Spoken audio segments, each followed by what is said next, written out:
भक्ति किस प्रकार की जा सकती है जिससे भगवान को प्राप्त किया जा सकता है या राधा रानी को प्राप्त किया जा सकता है? कौन सा मार्ग है भक्ति करने का? भक्ति देखो, एक तो मतलब स्मरण भक्ति है, जिसकी लौ लग जाती है और उसकी तन मन जो इंद्रिय हैं, जो उसको कोई उसमें फिर विकार नहीं रहता, वो निर्मल चित्त हो जाता है। जब इतना उसका लौ लग जाती है तो निर्मल चित्त होने से भगवान उस पर कृपा करते हैं, दर्शन प्राप्त उसको होते हैं और उसकी मुक्ति भी होती है। भगवान की जो आह्लादनी शक्ति हैं वो श्री राधा जी। जिस दिन से आए अपने राम में ये चीज़ देख रहा हूँ कि शाम को जैसे अबोध बालक होता है ना, दिन भर अपना कथा सत्संग खूब हुआ, भजन किए, और शाम हुई जैसे अबोध बालक की तरह अचानक पता ही नहीं चलता कब विश्राम में गए और कब उठ के बैठ गए। जी, कभी आपको ऐसे भगवान के कभी दर्शन हुए, किसी अनुभूति हुई? अनुभूति कुछ संतों की हुई। किस प्रकार? जैसे रात्रि में जैसे यहाँ पे ये अनुभूति हुई है कि कोई संत बैठे हुए हैं, भजन कर रहे हैं, उन्हीं वही सभी संकट काटते हैं। और जितने श्रद्धालु जो सोच विचार के आते हो, परिक्रमा करते, दर्शन करते, उनकी अपनी मनोकामना पूरी होती है। और इसीलिए सब ब्रजवासी शनिवार के दिन यहाँ पे बड़ा मेला सा लगता है। नमस्कार दोस्तों, जनता की आवाज़ में आप सभी का स्वागत है। मैं कन्हैया शर्मा। जैसे कि मैं आपको एक बता दूं, बहुत जल्द मैं लाइव आने वाला हूं और आप सभी के लिए बड़ी खुशखबरी रहेगी लाइव में, क्योंकि मैं कुछ जीवन के अनुभव बताऊंगा जो मैंने उत्तराखंड में किया है और जो उत्तराखंड में मैंने संतों के दर्शन किया, जिनके वीडियो बना नहीं सका, लेकिन वो मेरी अनुभूति या जीवन की वहाँ की जो जर्नी थी, जो कैमरे के पीछे की, मैं कुछ आपको बताऊँगा और मैं जल्द लाइव आऊँगा। लेकिन आज मैं एक संतों का आपको दर्शन करा रहा हूँ और जो गर्मी हो चाहे सर्दी, एक कुटिया के अंदर जो धूना बना हुआ है उसके अंदर ही रहते हैं और ओनली फॉर सीधे साधे भजनानंदी है। और किस प्रकार के संत है, कहा जाता है कि 11 साल से इसी कुटिया में रहते हैं, यहीं पर रहते हैं, यही स्थान है। जी हाँ, उनसे हम बात करेंगे, उनसे हम सत्संग लेंगे। लेकिन आप सभी से कहूँगा, संतों की सीरीज़ को सपोर्ट कर रहे हो ना, संतों की जो वीडियो होती है, जानकारी होती है, उसको शेयर किया करो अपने परिवार के मेंबर के साथ। और मेरे को बताइए संतों से कौन कौन से सवाल करने चाहिए। आप अगर मेरी जगह होते, वहाँ पर संतों से क्या सवाल करना चाहोगे, मुझे ज़रूर बताइए। ज्ञान मार्ग के, भक्ति मार्ग के, योग मार्ग के, त्याग मार्ग के, जो अभी आपके मन में हो मुझे ज़रूर बताइए किस प्रकार के आपके मन में सवाल आते हैं। क्योंकि आप भी सवाल बताएंगे तो थोड़ा हमारी जर्नी को जो आनंद आएगा वो अलग आएगा। और बहुत जल्द आपके जीवन से, ग्रस्त से जुड़े हुए समस्याओं का हल इस सत्संग के माध्यम से मिलने वाला है। बहुत जल्द एक मैं प्लेलिस्ट आपके सामने पेश करने वाला हूँ, वीडियो लाने वाला हूँ, जो आपके कह सकता हूँ जो सांसारिक माया है, सांसारिक मोह के पक्ष में रहेगी। जी हाँ, आपकी सांसारिक जो हल है उसमें आपकी हेल्प होगी, चाहे धन से संबंधित हो, दुख के संबंधित हो, बीमारी के संबंधित हो, उस प्रकार की जल्दी एक सीरीज आने वाली है। अभी हम चलते हैं उन संतों के पास, उनके आप पहले तो आप देखिए कुटिया किस प्रकार की है, जो आप दिखा रहा हूँ मैं कैसे। एक बार जैसे आप पेड़ देख रहे हो, यहाँ पर ये वनी भी है, जैसे आप देख पा रहे हो, दिखाना एक बार ये पेड़ दिखाना। ऐसा लगता है रियल में आज भी ये ब्रिज में लताएं पताएं, जो पेड़ पौधों से जो प्रेम है वो दिखाई दे रहा है यहाँ पर।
साथियों, जिस स्थान की मैं बात कर रहा हूँ, जिस मैं महाराज जी की बात कर रहा था जिनकी, अब उनसे पहले तो हम आशीर्वाद लेते हैं, फिर आप सभी को उनकी थोड़ी सी सत्संग देना चाहूँगा, क्योंकि ज़्यादा हमें समय नहीं देंगे, जितना हमें समय देंगे तो उसका हम प्रयोग करते हुए, सदुपयोग करते हुए हम उनसे थोड़ी सत्संग लें।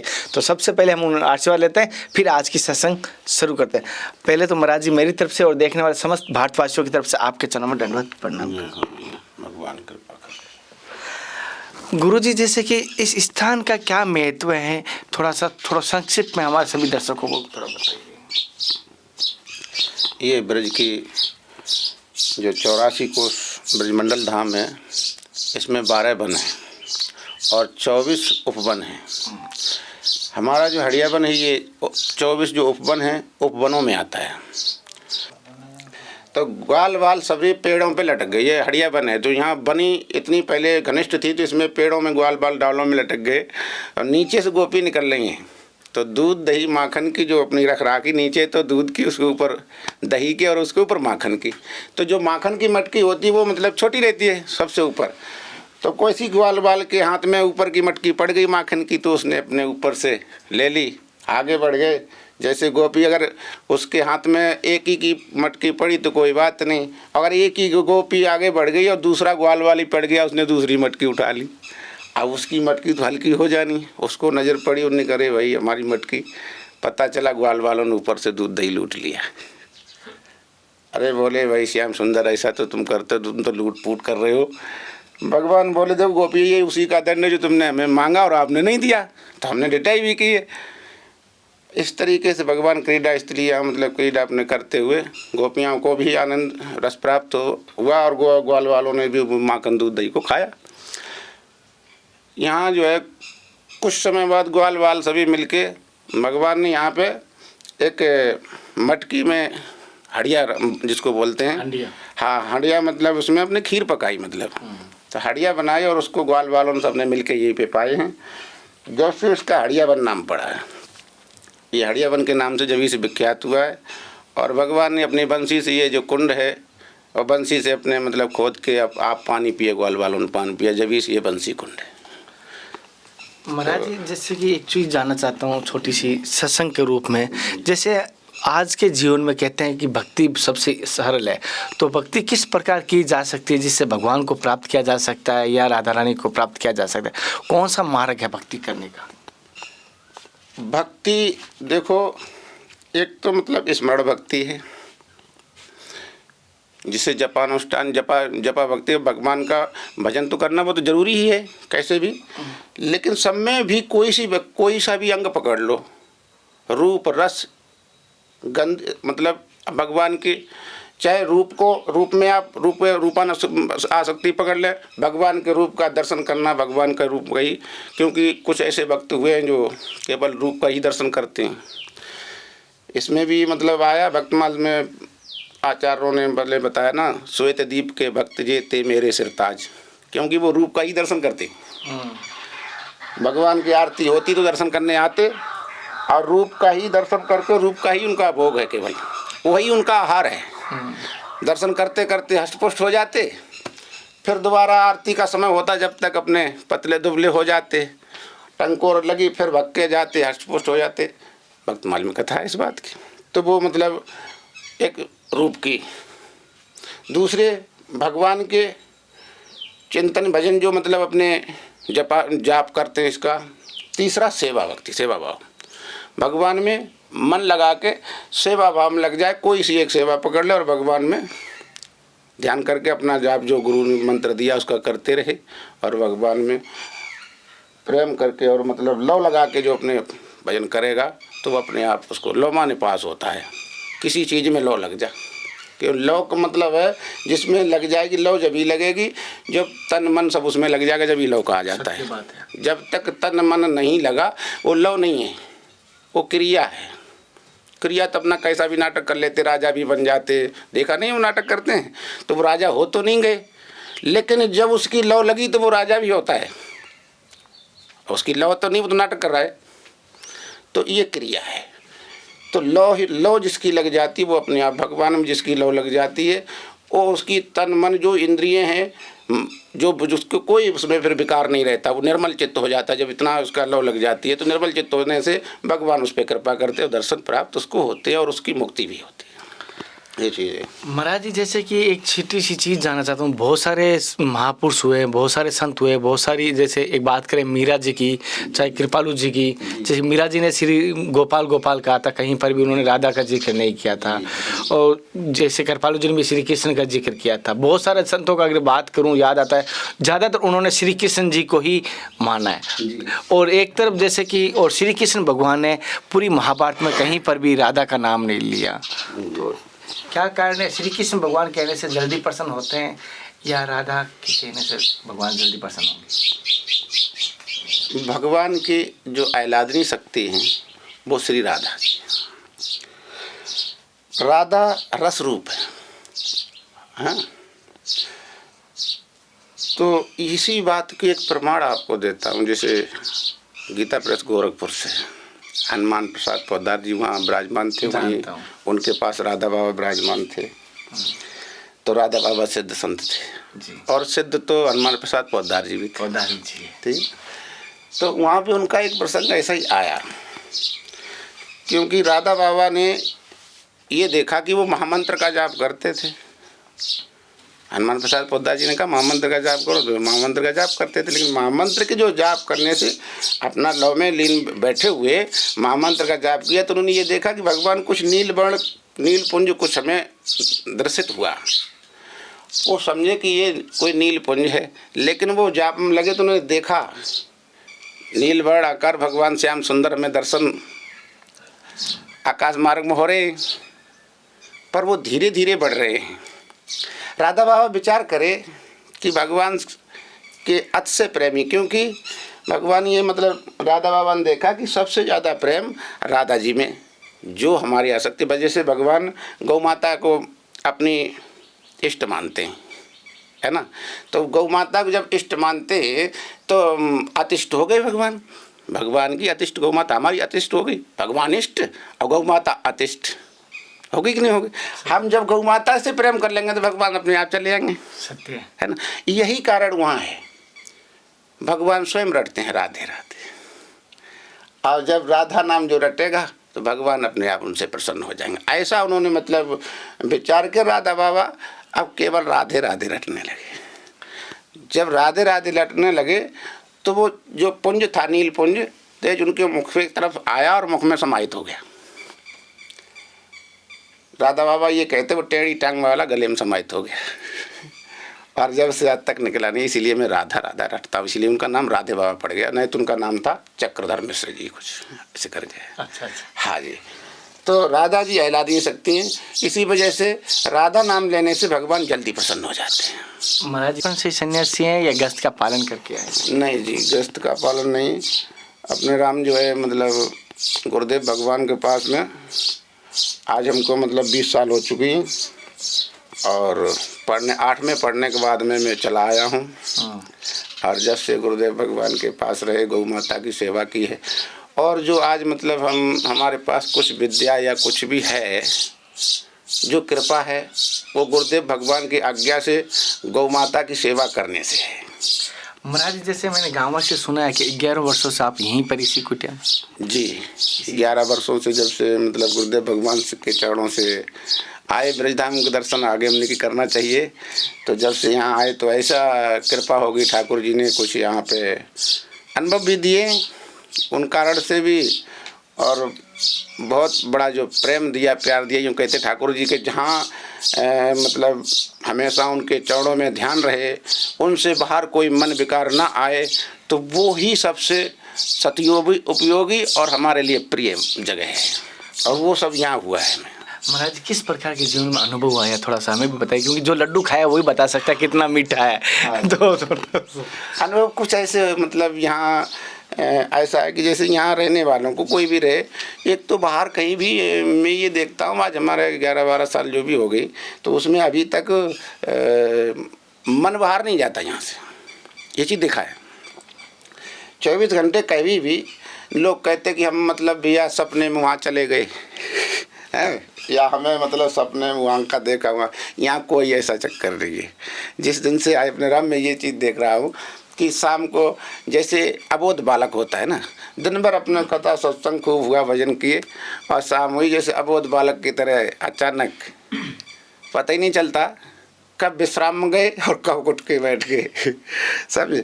तो ये जब ही होता जब स्वतंत्र होता है मन पे किसी प्रकार का तनाव प्रभाव नहीं होता, किसी प्रकार का मतलब उसको क्या कहें, मन में वाइब्रेशन ही इसको कहते हैं ना, वो नहीं होगा, तनाव नहीं होगा। तो शुद्ध अगर वातावरण शुद्ध में रहेगा तो वो अपने आप उसका स्वस्थ रहता है, सूक्ष्म मुझे स्वतंत्र रहेगा। तो उसमें हर चीज़ को मतलब विकार न होने के कारण, भगवान में रहने के कारण वो स्वतंत्र रहता, स्वच्छ रहता है, और बहुत बालक की तरह जैसे माँ की गोद में हुआ ऐसा ही मतलब एकदम प्रतीत होता रहता है उसको। महाराज जी कभी आपको ऐसे भगवान के कभी दर्शन हुए, किसी अनुभूति हुई? जैसे अनुभूति कुछ संतों की हुई। किस प्रकार? जैसे रात्रि में जैसे यहाँ पे ये अनुभूति हुई है कि कोई संत बैठे हुए हैं, भजन कर रहे हैं, कईयों को मिले। अब जैसे यहाँ पे ऐसा भी है कि बाहर से आए हुए कोई भी अतिथि चला आया और उसको मालूम है कि बाबा यहाँ है और यहाँ कोई नहीं है, तो राधे श्याम किया तो राधे श्याम लेंगे। अच्छा उनको हाँ उत्तर मिलेगा उनको राधे श्याम को, वो अपने आप जान जाए कौन कोई है। ये ऐसी यहाँ की अनुभूति है। और ये है कि अभी तक हमारे जो ब्रज के जो भगत सभी आते हैं यहाँ पे, श्रद्धालु कोई भी आता है तो वैसे मान लो हनुमान जी महाराज हमारे यहाँ सिद्ध हैं, तो उन्हीं के नाम से सब हड़िया बनवा ले, बाबा की जय बोलते हैं, तो बाबा वही हनुमान जी महाराज हैं, उन्हीं वही सभी संकट काटते हैं। और जितने श्रद्धालु जो सोच विचार के आते हो, परिक्रमा करते, दर्शन करते, उनकी अपनी मनोकामना पूरी होती है। और इसीलिए सब ब्रजवासी शनिवार के दिन यहाँ पे बड़ा मेला सा लगता है, शनिवार के दिन वो परिक्रमा दंडौती चलती रहती है, और जिनके जो संकट अपने कटते हैं हनुमान जी महाराज काटते रहते हैं। अपने राम तो 10-11 साल से यहाँ रह रही है, सब देख रहा हूँ, और बड़ा उनका प्रभाव है। महाराज जी आपके यहाँ पे 11 साल आने के बाद कोई ऐसी चमत्कार जैसी कोई घटना घटी यहाँ पर? घटना तो ऐसी कोई विशेष नहीं, कोई गाँववासी के अंदर हुआ वो, जैसे कि चमत्कार के स्थान और मेरे तो बड़े यहाँ हुआ, थोड़ा सा हम पूरे भारतवर्ष में ऐसे तो कई मतलब होते रहते चमत्कार। तो एक हमारे वो थे भगत थे दिल्ली के, अब वो भगत हमसे बोले महाराज जी हमको रोट करना है। हमने भाई रोट उसको बोलते हैं दाल बाटी चूरमा बनता ना, हनुमान जी को भोग लगता है आज भी। हाँ तो वो बोले कि हमको महाराज जी कुछ करना है, तो हमने कि ठीक है आपकी इच्छा जैसे कर दो। अब उनकी दिल्ली में ही मतलब उसकी अपने डेयरी वेरी की दुकान है। अब वो बोले महाराज जी अपना घी और सब मैं वहीं से ले आऊँगा दिल्ली से। मैंने ठीक है ले आना, और बाल गोपालों को लगा के दूसरे दिन वो बनवा दिया। वो थोड़ा लेट हो रहे अब हमसे बोले मैं आ रहा हूँ, जल्दी आ रहा हूँ, और आगरा हाईवे वाले पे आ रहा हूँ मैं। वो इतनी स्पीड में आए, कहीं न कहीं कोई एक टेम्पू पड़ गया पता नहीं क्या, और उसमें वो मतलब ठुक्कर गई, एक्सीडेंट हो गया। पीछे पुलिस पड़ी और वो फ़ोन हमसे बोले महाराज जी पीछे पुलिस लग रही, मेरा तो एक्सीडेंट हो गया। हमने बताया यहाँ तो रोड रखा है भगवान भोग लगने के लिए, मैं पहले ही बोला था, तुमको इतनी जल्दी क्या ज़रूरत थी, एक दिन पहले आ जाते। और जब भी तुम कह रहे मैं तुरंत आएंगे। अब तुम एक काम करो चले यार, पीछे पुलिस लग रही है। तो वृंदावन से जब वो चले तो पुलिस लग रही है, और डायरेक्ट चौमा होते हुए अकबरपुर, अब पुलिस पीछे। अब रेलवे फाटक लग रहा है, हमारे गांव का भगत वहीं खड़ा है, वो मतलब जुगाड़ चलाता है क्योंकि अपने सवारी के लिए, वो वहीं खड़ा है, फाटक खोलेगा तो हम जाएंगे निकल के। इधर से ये गाड़ी आती है भगत की। अब ये ज़्यादा होपलेस ख़राब हो गया उसका, पीछे पुलिस लग रही है, पता नहीं क्या करे। वो भागा चला आया, उसको पता ही नहीं है कि हम फाटक पे आ गए, क्या हुआ। केवल उसने हॉर्न दिया है, हॉर्न दिया। वो तो हमसे ये बोला कि महाराज जी हमें नहीं मालूम कहाँ फाटक पड़ा, कहाँ क्या पड़ा, हमें नहीं मालूम। हाँ तो वो उसके हॉर्न दिया और गेट ऊपर गया। इतने मर्सिडीज गाड़ी थी, पता नहीं 150 की स्पीड में थी, कितनी थी वही जाने। और इतने में गाड़ी पार, गेट नीचे। वो सोनी जो भगत है वो उसने मतलब हैंडल उठाया जब तक अपने जुगाड़ में लगाने के, जब गेट नीचे। अब उसने देखा ये क्या, वो भी बैठ गया, पीछे 100 नंबर आ गए। यहाँ कोई गाड़ी आई है, अब वो इनसे सबसे तो पूछ ही नहीं, वो डायरेक्ट बात फाटक वाले से पूछ रहा है। यहाँ कोई गाड़ी आई, बोले तुम देख नहीं रहे हो, फाटक लग रहा है, गाड़ी सब टाड़ी गाड़ी का उड़ जाएगी। और वो वहीं से वापस चली गई, बेचारा आया हड़बड़ा, हमसे बोला महाराज जी पुलिस पीछे लगी, हमने कि अब कोई नहीं आएगा, तुम ठाड़ी कर दो। और यहाँ तक उसको भनक भी नहीं पड़ी, 7 दिन तक फिर बेचारे खड़ी रही। भंडारा हो गए, सब हो गए, डर के मार 6-7 दिन बाद ले गए। कोई बात नहीं, तू ले जा, यहाँ कोई नहीं आवेगा। ऐसे चमत्कार कई मतलब बीच बीच में करते रहते हैं। हनुमान जी की कृपा है। जैसे कि महाराज जी ने बताया यहाँ का महत्व है, और साथ में उन हनुमान जी के मैंने आपको दर्शन करवाए, और एक बार फिर मैं आपको दर्शन करवाता हूँ। महाराज जी जैसे पूरे भारतवर्ष देख रहे, आपकी तरफ से कोई सत्संग रूप में संदेश उन सभी माताओं, भाइयों, बच्चों को? यही संदेश है कि भगवान में और इधर मन ना लगा के भगवान में मन लगाएं। भगवान ही सर्वसत्तामान है, और भगवान भी अंत में है और शुरू में भी है। इसलिए बीच में कुछ पल जो मिले हैं उसमें भगवान को ही याद करके और अपने जीवन को सफल बनाएं। और संसार में रहते हुए भी यही है कि सबका कल्याण हो। जो संसार हमारा मतलब, हम तो विश्व का कल्याण चाहते हैं ना, विश्व का कल्याण हो और विश्व धर्म के रास्ते पे चले, अधर्म का रास्ता त्याग के धर्म के सब रास्ते पे आए, और सभी भगवान के कृपा पात्र बनने के सौभाग्यशाली बने। यही हमारा संदेश है। और इसी के साथ जो है मैं भगवान के चरणों में वाणी को विराम देता हूँ। महाराज आप सीधे सन्यासी बने, उसमें कुछ जॉब करते थे या कोई पढ़ाई करते थे? नहीं, कोई जॉब नहीं करते थे। पहले तो पढ़ाई की, और पढ़ाई करने के बाद में फिर मतलब संन्यास अपना वैराग्य ले लिया है। हाँ। जैसे कि मैंने महाराज जी से सत्संग लिया, आपको किस प्रकार की लगी मुझे ज़रूर बताना, और कोशिश करें भक्ति करें, तीनों में से कोई भी प्रकार की कर सकते हैं। महाराज जी जैसे 3 प्रकार के हमें बताए उदाहरण, किसी भी प्रकार की कर सकते हैं। अगर आप हमें बताइए, जो संतों से मिलता हूँ, क्या सवाल करना चाहिए, या आपके मन में कौन सा ऐसा सवाल है जो मुझे करना चाहिए, मुझे ज़रूर बताना। फिर मिलते हैं नए संत महात्मा के साथ, तब तक जय हिंद, वंदे मातरम, हर हर महादेव, जय श्री कृष्णा, जय श्री राधे। हे नाथ, हे मेरे नाथ, मैं आपको भूलूँ नहीं। जय अपने मालिक।